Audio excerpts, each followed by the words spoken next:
بسم الله الرحمن الرحيم إن الذين آمنوا وعملوا الصالحات سيجعل لهم الرحمن ودا آمنت بالله صدق الله مولانا العظيم وصدق رسوله النبي الأمين المكين الكريم ونحن على ذلك لمن الشاهدين والشاكرين والحمد لله رب العالمين. درود شریف پڑھ لیجیے.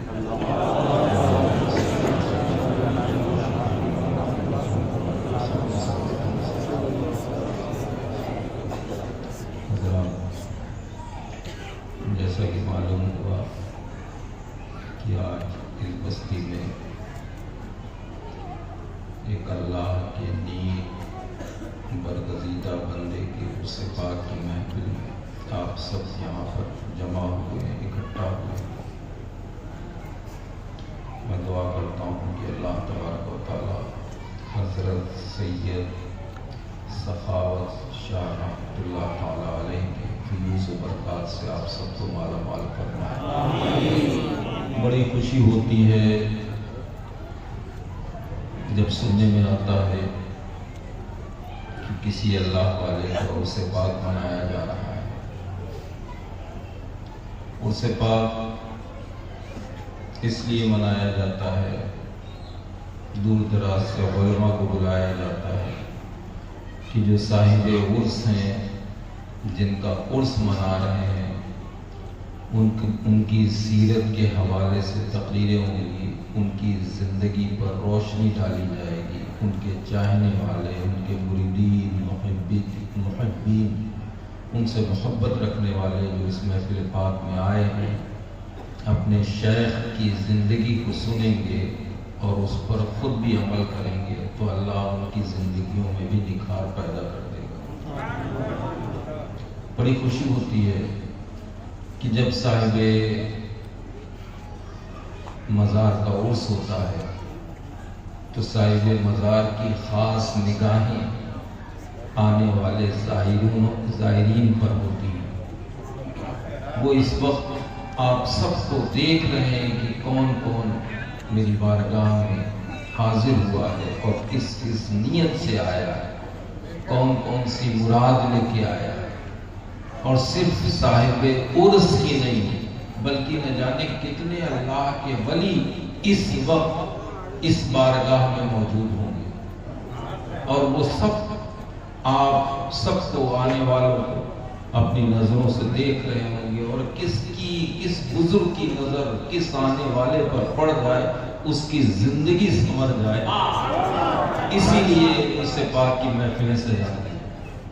ابھی مولانا صاحب تقریر کر رہے تھے، ایک بہت اچھا جملہ دے کے گئے ہیں، اور اسی جملے کے تعلق سے میں بھی 2 4 6 منٹ 10 منٹ جو کچھ بولوں گا کہ اللہ والے انہوں نے یہ نہیں بتایا کہ اسلام میں کیا کیا خوبیاں ہیں.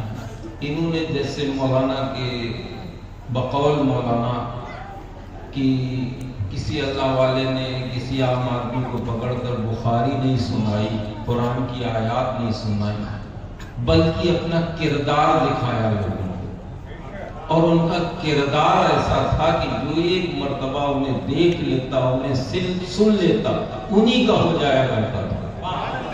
یہ بزرگوں کی ہدایت تھی کہ انہوں نے اپنی زندگیوں کو اپنے آقا مصطفیٰ کریم کی سنت کے مطابق گزارا.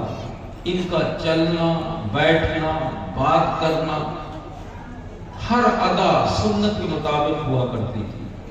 تو اللہ تبارک و تعالیٰ ان کی زبان میں، ان کی نگاہ میں اللہ نے ایسی تاثیر پیدا فرما دی کہ جس کسی پر اپنی نگاہ ڈال دیتے وہ کلمہ پڑھ کے مسلمان ہو. حضرت خواجہ غریب نواز، ہندوستان میں کون نہیں جانتا خواجہ غریب نواز کو؟ کون سی آپ نے تقریریں کی ہیں اور کون سا آپ لاہور لشکر لے کے آئے تھے. اگر کچھ لائے تھے تو اپنے رب کا خوف، اپنے نبی کی محبت لے کے ہندوستان آئے. جس گلی سے گزر جاتے، جس محلے سے گزر جاتے، جس پر اپنی نگاہ ڈال دیتے وہ خواجہ صاحب کا دیوانہ ہو جاتا اور خواجہ صاحب کے نانا جان کا کلمہ پڑھ کے مسلمان ہو جاتا۔ یہ ان بزرگوں کا کردار تھا۔ آج ہمارا کیا حال ہے؟ آج کا یہ معاشرہ ہے، آج کا یہ ماحول ہے، یہ جو دور چل رہا ہے، آج ہر شخص دنیا کی طرف بھاگ رہا ہے، دنیا کی طرف بھاگ رہا ہے، دولت کی طرف بھاگ رہا ہے۔ ہر ایک کو فکر ہے دولت کمانے کی۔ جتنا ہی یہ دولت کی طرف بھاگ رہا ہے اتنا ہی دولت اس سے دور بھاگ رہا ہے۔ ان بزرگوں کا کیا حال تھا؟ یہ بزرگ اپنی ٹھوکر سے دولت کو مارا کرتے تھے، دنیا کو ٹھکرا دیا کرتے تھے، دنیا ان کے پیچھے پیچھے بھاگتی تھی۔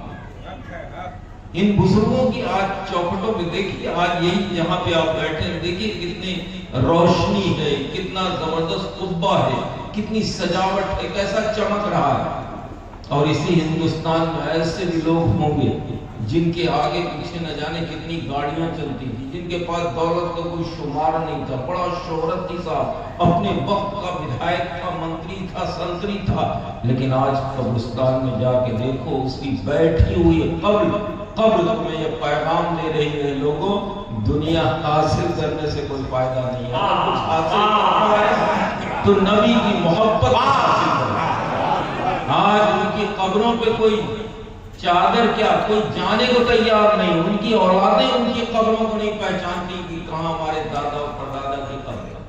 اور یہ گدڑی پوش بزرگ، یہ جیسا کہ میری ناظم اجلاس نے کہا کہ سوکھی روٹی کو پانی میں ڈبو ڈبو کر کھانے والے، آج ان کی مزارات پر میلے لگے ہوئے، آج ان کی مزاروں پہ نہ جانے کتنے آ کر اپنی منتیں پوری کر رہے ہیں، مرادیں مانگ رہے ہیں۔ آج ان کی چوکھٹوں کو دیکھو، بڑے بڑے اپنے وقت کا بڑے سے بڑا لکھپتی ہو، زمیندار ہو، بہت بڑا نیتا ہو، سب ان کی چوکھٹوں میں جھکتے ہوئے نظر آئے۔ ان کی زندگیاں کیسے گزری ہیں؟ ان کے پاس نہ ہی کوئی بہت بڑی دولت تھی، نہ شہرت تھی، نہ ان کے پاس زمین جائیداد تھی۔ ان کے پاس کیا تھا؟ لوگ آج بھی ان کی چوکھٹوں کو چوم رہے ہیں۔ ان کے پاس سب سے بڑی دولت جو تھی وہ نبی کی محبت، ان کی زندگی نبی کی سنتوں کے مطابق گزری۔ انہوں نے دنیا کی طرف کبھی نہیں دیکھا، دنیا ان کے پیچھے پیچھے دوڑتی رہی، اور کیوں نہ دوڑے۔ مصطفیٰ کریم نے اپنی بیٹی خاتون جنت سے ارشاد فرمایا تھا، اے بیٹی فاطمہ اگر میں چاہوں تو یہ پہاڑ سونے کے بن جائیں اور میرے پیچھے پیچھے۔ میرے جد کریم سیدنا میر طیب رضی اللہ تعالیٰ عنہ ایک مرتبہ استنجا فرمایا، اچانک ایک کیمیا گر آ گیا۔ اس نے کہا حضور میں کیمیا گر ہوں، میں اپنے کیمیے سے سونا بنا لیتا ہوں۔ آپ اپنے استنجے میں مشغول تھے۔ اس نے پھر کہا بابا میں کیمیا گر ہوں، کیمیے سے سونا بنا لیتا ہوں۔ آپ اپنا استنجا کرتے رہے۔ اس کے بعد پھر اس نے کہا کہ بابا اگر آپ اجازت دیں تو میں آپ کو سونا بنا کے دکھاؤں۔ میر طیب کے ہاتھ میں جو استنجے کا ڈھیلا تھا، میر طیب نے وہ ڈھیلا لیا اور اس کیمیا گر کی طرف پھینکا اور ارشاد فرمایا ہے کہ تو کیمیے سے سونا بنائے گا، فقیر تو استنجے کے ڈھیلے سے۔ نعرہ تکبیر، نعرہ رسالت، حضور سیدی سرکار سہیل ملت۔ ان بزرگوں کا یہ کردار تھا، انہوں نے کبھی دنیا کی طرف پلٹ کے نہیں دیکھا۔ یہ جس مقصد کے لیے اس دنیا میں آئے تھے اس مقصد میں ہی مست مگن ہے، اپنے رب کے خوف سے ڈرتے رہے، اپنی نبی کی محبت کو سینے میں رکھے رہے۔ اللہ تبارک و تعالیٰ نے انہیں قدم قدم پہ کامیابی عطا کی۔ میں نے جو آیت پڑھی قرآن کریم کی، ان الذین آمنوا وعملوا الصالحات سیجعل لهم الرحمن ودا، یعنی جو لوگ دنیا میں تشریف لائے، کلمہ پڑھا، نیک کام کیے، نمازوں کی ادائیگی کی، ماں باپ کی خدمت کی، پڑوسیوں کا خیال رکھا، علماء کی صحبت اختیار کی، اللہ تبارک و تعالیٰ نے ایسے لوگوں کی محبت کو دنیا والوں کے دلوں میں ڈالا۔ آج اس مجمع میں کتنے ایسے ہوں گے جو صاحب عرس کا جنہوں نے زمانہ دیکھا ہوگا، سید سخاوت شرف علیہ کو جنہوں نے اپنی آنکھوں سے دیکھا، میرے خیال سے پہلے کے بزرگ ہوں گے، کسی نے نہیں دیکھا، لیکن ان کی محبت آپ سب کے دلوں میں ہے۔ کیوں ہے؟ اس لیے کہ اللہ نے ان کی محبت کو آپ کے دلوں میں یہ اپنے رب کے خوف سے روتے تھے۔ آج ہم کب روتے ہیں؟ ہمارے دلوں سے تو خوف ہی نکل گیا، آج اس جلسے میں بیٹھے ہیں تو لگ رہا ہے کہ ہاں یہ مسلمان ہیں، یہ مسلمانوں کی محفل ہے۔ اس جلسے کے باہر نکلیں گے آپ کو کوئی پہچان پائے گا کہ یہ مسلمان کا بچہ ہے، یہ مسلمان کے گھر کا آدمی؟ نہ شکل سے مسلمان معلوم ہوتے، نہ کردار سے، نہ گفتار سے۔ کون سی ادا آپ کے اندر ایسی ہے جو پہلے کے مسلمانوں میں پائی جاتی؟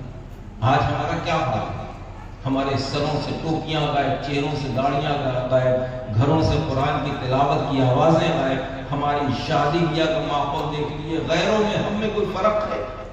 کہیں اس سے نہیں لگتا کہ ہم مسلمان ہیں۔ مصطفیٰ کریم کا ہم نے کلمہ پڑھا ہے۔ خدا کے قسم مسلمانوں، اپنی قسمتوں پہ فخر کیا کرو، رشک کیا کرو کہ اللہ نے تمہیں ایسے نبی کا امتی بنایا کہ جس نبی کی امت میں پیدا ہونے کے لیے خود نبیوں نے تمنا ہے۔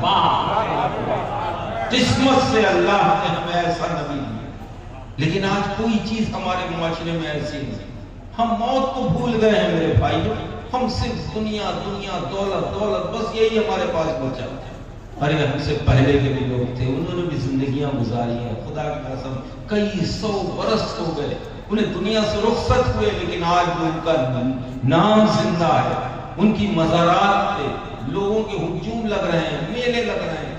کیوں لگ رہے ہیں؟ کہ وہ اللہ سے راضی تھے، اللہ ان سے راضی تھے، تو صبح قیامت تک ان کا نام زندہ رہے گا۔ آج ہماری زندگیاں کیسے گزر رہی ہیں آپ بخوبی جانتے ہیں، آپ کو بتانے کی ضرورت ہے ہمارا معاشرہ کیسا، ہم پر کتنے ظلم ہو رہے ہیں، کتنا ستایا جا رہا ہے، ہمیں کتنا پریشان کیا جا رہا ہے، آپ بخوبی جانتے ہیں۔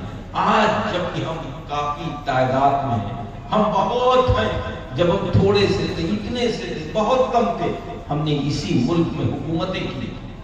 آج ہم بہت ہیں تو ہم چھپتے پھر رہے ہیں، ہم ڈر رہے ہیں۔ اس کی وجہ یہ ہے کہ ہمارے دلوں سے ہمارے رب کا خوف نکل گیا، ہمارے نبی کی محبت نکل گئی، بزرگوں کا دامن ہمارے ہاتھوں سے چھوٹ گیا۔ یہی وجہ ہے کہ دنیا آج ہمیں حقارت اور نفرت کی نظر سے دیکھ رہی ہے۔ جب تک کل جب ہم سچے مسلمان تھے، کامیابی ہمارا مقدر بن جاتی تھی، جس میدان میں پہنچ جاتے تھے فتح پرچم نصب کر کے اپنے گھر کو واپس آتے تھے۔ وجہ کیا ہے؟ وجہ یہ کہ ہمارے دلوں میں ہمارے رب کا خوف تھا، ہمارے نبی کی محبت تھی، ہماری مدد کے لیے اللہ تبارک و تعالیٰ آسمان سے فرشتوں کو بھیجا کرتا تھا۔ ایک جنگ کے میدان میں ایک صحابی رسول آقا کریم صلی اللہ علیہ وسلم کی خدمت میں حاضر ہوئے اور عرض کی حبیبی یا رسول اللہ، دشمنوں سے جنگ کرتے کرتے میری تلوار ٹوٹ گئی، کاش مجھے دوسری تلوار مل جائے تو میں سارے دشمنوں کا صفایا کر دوں، سر تن سے جدا کر دوں۔ میرے آقا نے اپنے غلام کا یہ جذبہ دیا، ارشاد فرمایا میرے غلام تمہیں وہ درخت نظر آ رہا ہے؟ صحابی نے عرض کی حبیبی یا رسول اللہ وہ کھجور کا درخت؟ آقا نے ارشاد فرمایا ہاں۔ آقا نے فرمایا کہ جاؤ اس درخت سے ایک لکڑی توڑ دو۔ صحابی تھے، صحابی نبی سے سچی محبت کرنے والے، یہ نہیں پوچھا کہ آقا میں تلوار مانگ رہا ہوں، مجھے ایک تلوار مل جائے تو میں دشمنوں کا صفایا کر دوں۔ آقا نے حکم دیا، دوڑ لگا دی، گئے اس درخت سے ایک لکڑی توڑی، آقا کی خدمت میں حاضر ہوئے، عرض کی حبیبی یا رسول اللہ غلام حاضر ہے۔ میرے آقا نے اس لکڑی کو اپنے مقدس دست پاک میں لیا اور واپس لوٹایا، صحابی کو ارشاد فرمایا یہ رہی تمہاری تلوار۔ صحابی تھے، جیسے ہی آقا نے کہہ دیا یہ رہی تمہاری تلوار، خوشی سے جھوم گئے، دوڑے دوڑے میدان کی طرف پہنچے، دشمنوں سے جنگ کرنا شروع کر دیا۔ اب کیا تھا صاحب کہ دشمنوں کے سر لاجے دل کی طرف میدان میں ٹہلنے لگے۔ تھوڑی دیر بعد مسلمانوں کے حصے میں فتح آئی، تمام غلام تمام صحابہ آقا کی خدمت میں حاضر ہوئے، عرض کی حبیبی یا رسول اللہ آپ کے غلاموں نے جنگ کو جیت لی۔ میرے آقا نے ارشاد فرمایا اور میرے ڈنڈے والے صحابی کہاں ہیں؟ صحابی پیچھے ہاتھ مانگے کھڑے، عرض کی حبیبی یا رسول اللہ غلام حاضر۔ آقا نے ارشاد فرمایا کہو کیسی رہی تمہاری تلوار؟ صحابی نے عرض کی حبیبی یا رسول اللہ، صحابی نے عرض کی حبیبی یا رسول اللہ میری تلوار کا تو کوئی جواب ہی نہیں تھا، میری تلوار دشمن کی گردن پہ بعد میں پڑتی تھی، دشمن کی گردن پہلے پہ۔ میرے آقا نے ارشاد فرمایا اے میرے غلام تو نے میری عطا پر بھروسہ کیا تھا، اللہ نے تیری مدد کے لیے آسمان سے فرشتے بھیجے، تلوار تو چلاتا تھا، گردن فرشتہ کاٹا کرتا تھا۔ جب ہم سچے مسلمان تھے اللہ ہماری مدد کے لیے آسمان سے فرشتوں کو بھیجا کرتا. آج بھی اگر ہم سچے مسلمان بن جائیں, مسجدوں کے نمازی بن جائیں, قرآن کے قاری بن جائیں, اپنے ماں باپ کی خدمت گزار بن جائیں, تو خدا کی قسم آج بھی اللہ ہماری مدد کے لیے رجال الغیب کو بھیجے اور کامیابی ہمارا مقدر بن جائے گی. اللہ نے قرآن میں ارشاد فرمایا لوگوں ہنسو کم روز آؤ. آج ہمارا کیا حال ہے؟ ہماری زندگیاں ہنسی میں گزر رہی ہیں. صاحب کون ایسا ہے جو خدا کے خوف سے روتا ہے؟ ہاں رونے والے کوئی اور ہوا کرتے تھے. وہ ہوا کرتے تھے کہ جن کے نام آج بھی زندہ ہیں, صبح قیامت تک ستاروں کے مانند زندہ رہیں گے. ایک نام سنا اگر ہوگا آپ نے, تاریخ میں آتا ہے اللہ اکبر. وہ نام سن کے سنی مسلمان کا رویا رویا کھڑا ہوگا. تاریخ بتاتی ہے کہ اگر 10 سال یا کچھ سال اور رہ جاتے تو دنیا سے کفر کا نام و نشان مٹ جائے. وہ نام کوئی اور نہیں بلکہ خلیفہ دوم امیر المومنین حضرت عمر فاروق. کون عمر فاروق؟ وہ عمر فاروق جن کے بارے میں آقا مصطفیٰ کریم ارشاد فرمائے کہ اے عمر اگر میرے بعد کوئی نبی ہوتا تو تم ہوتے. کون عمر؟ وہ عمر جن کے بارے میں میرے آقا ارشاد فرمائے اے عائشہ جتنے آسمان میں تارے ہیں اتنی میرے عمر کی نیکیاں. کون عمر؟ وہ عمر جن کے بارے میں رسول اللہ ارشاد فرمایا اگر کسی کو زمین پر چلتا پھرتا جنتی دیکھنا ہو وہ عمر. کون عمر؟ خدا کی قسم مسلمانوں آپ کو دنیا والوں کے تو تمام نام یاد ہوں گے. کبھی عشرہ مبشرہ کے صحابہ کرام کے نام رٹ لیا کرو, کبھی شہدائے اسلام کے نام اپنی زبان سے لے لیا کرو. اللہ تعالیٰ تمہیں تمہاری نیکیوں میں اضافہ فرما دے گا, اس لیے کہ یہ نام اللہ کو بہت پسند ہے. اس لیے کہ میرے آقا ارشاد فرماتے ہیں جتنے صحابہ ہیں سب میرے مرید ہیں, تنہا عمر میری مراد. وہ عمر اللہ کے خوف سے اتنا روتے تھے, خدا کی قسم اتنا روتے تھے کہ آپ کے دوستوں نے, آپ کے یاروں نے, ساتھیوں نے پوچھا بھائی عمر تم اتنا روتے کیوں ہیں؟ تمہیں تو مصطفیٰ کریم اتنا چاہتے ہیں, اتنی تم سے محبت کرتے ہیں, پھر بھی تم اتنا روتے. تو عمر کا جواب سنو میرے بھائیوں. حضرت عمر رضی اللہ تعالیٰ عنہ ارشاد فرماتے ہیں لوگوں میں اس خوف سے روتا ہوں کہ میدان محشر میں اعلان ہو جائے کہ وہ جتنے ہیں میں نے سب کو بخش دیا سوائے ایک کے. میں اس خوف سے روتا ہوں کہیں ایسا تو نہیں کوئی ایک میں ہی. غور کرو آج ہمارا کیا حال ہے کہ صاحب 5 وقت کی نماز پڑھ لی, 5 وقت کی نہیں صحیح سے 3 وقت کی نماز پڑھ لی, اپنے آپ کو جنتی کر دی.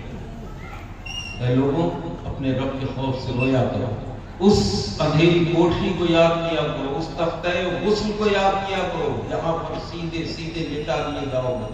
تمہارے جسم کے کپڑے وہ قینچی سے کاٹ کاٹ کے اٹھائے گی. دنیا کتنے دن کی آپ نے دیکھا نہیں, ابھی کورونا چلا ہے, نہ جانے کیسے کیسے لوگ اس دنیا سے رخصت ہوئے, کیسی کیسی ہوائیں چلتی ہیں, موت کا کوئی بھروسہ نہیں میرے بھائی.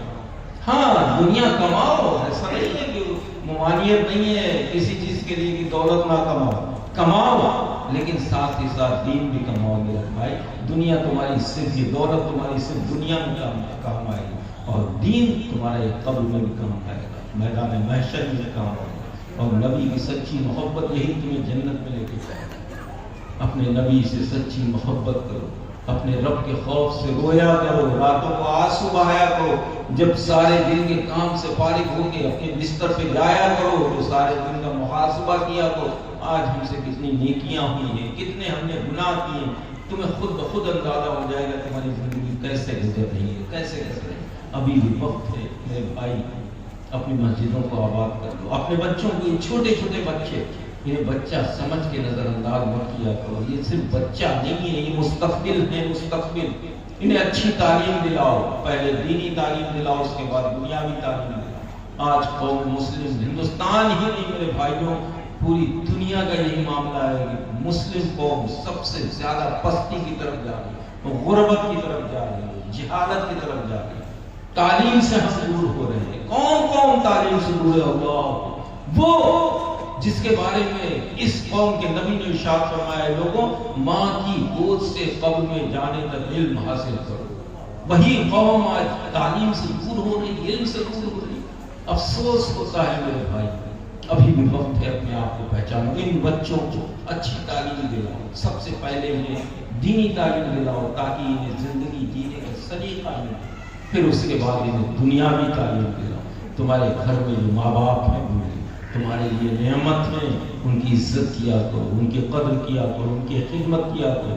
ایک صحابی رسول اللہ کریم صلی اللہ علیہ وسلم کی خدمت میں حاضر ہوئے، عرض کی حبیبی یا رسول اللہ، میں سخت بیمار ہوا تھا. جب میری زیادہ حالت خراب ہوئی تو میری کچھ سمجھ میں نہیں آیا، بس میں نے ایک منت مان لی کہ اللہ اگر میں ٹھیک ہو گیا تو میں جنت کی دہلیز اور جنت کا دروازہ چنوں. میں جذبات میں یہ منت تو مان بیٹھا، حبیبی یا رسول اللہ یہ منت کیسے پوری کی جائے؟ میرے آقا نے ارشاد فرمایا تمہارے ماں باپ زندہ ہیں. عرض کی حبیبی یا رسول اللہ میرے ماں باپ دونوں زندہ. میرے آقا نے ارشاد فرمایا اپنی ماں کے قدم چوم لے، اپنے باپ کی پیشانی چوم لے، تیری منت پوری ہو. آج ہمارا کیا حال ہے؟ ہمارے بوڑھے ماں باپ، ذرا سا ہم نے جوانی کی دہلیز پر قدم رکھا، سب سے پہلے ہمارے ماں باپ ہمیں بوجھ لگنے لگتے. وہ ماں باپ، وہ ماں جس نے اپنا خون دودھ کی شکل میں مجھے پلایا، وہ باپ جس نے رات دن محنت کر کے ہمیں اتنا بڑا کیا، آج کوئی مجھے بوجھ لگتا. میرے بھائیوں، یہ بوڑھے ماں باپ ہمارے لیے اللہ کی نعمت ہے. غور کرو، ایک مقام پر میرے آقا مصطفیٰ کریم کاشان مقدسہ سے باہر تشریف لائے، آنکھوں سے آنسو جاری. صحابہ نے دیکھا، تڑپ گئے. عرض کی حبیبی یا رسول اللہ آپ رو رہے ہیں، آپ کی آنکھوں سے آنسو جاری. حبیبی یا رسول اللہ کس بات میں آپ کو تکلیف پہنچائے؟ میرے آقا ارشاد فرماتے ہیں میرے غلاموں، مجھے کسی بات میں تکلیف نہیں پہنچائی، بلکہ آج مجھے میری ماں آمنہ یاد آئی. کاش میری ماں آمنہ زندہ ہوتی اور میں عشاء کی نماز کے لیے وضو کر کے مصلی پہ پہنچ جاتا. میری ماں مجھے آواز دیتی بیٹا محمد، تو میں نماز روک دیتا، پہلے اپنی ماں کا کہنا سنتا. آج ہم کتنا اپنی ماں کا کہنا سنتے ہیں. اے لوگوں، یہ ماں باپ تمہارے لیے نعمت ہے، ان کے قدر کیا کرو. تمہاری ماں کے قدموں کے نیچے جنت ہے، تمہارا باپ جنت کا دروازہ ہے. ان دونوں کی قدر کرو، عزت کرو. بڑے خوش نصیب ہیں وہ لوگ جن کے ماں باپ زندہ ہیں. ان چھوٹے چھوٹے بچوں کو اچھی تعلیم دلاؤ. یہ علماء جو ہیں ان کی صحبت اختیار کرو، اس لیے کہ یہ علماء جب تم اس دنیا میں آئے تھے یہ تمہارے کام آئے تھے. جب اس دنیا سے جاؤ گے یہی تمہارے کام آئیں گے. جب ان کی صحبت میں بیٹھو گے تو یہ اللہ رسول کی تمہیں باتیں بتائیں گے، تمام برائیوں سے تمہیں روکیں گے. ان کی صحبت اختیار کیا کرو. اپنے پڑوسیوں کا خیال رکھو، اس لیے کہ یہ میرے آقا مصطفیٰ کریم کی سنت ہے. اور لوگوں کھڑے ہو کر صلاۃ و سلام کرو.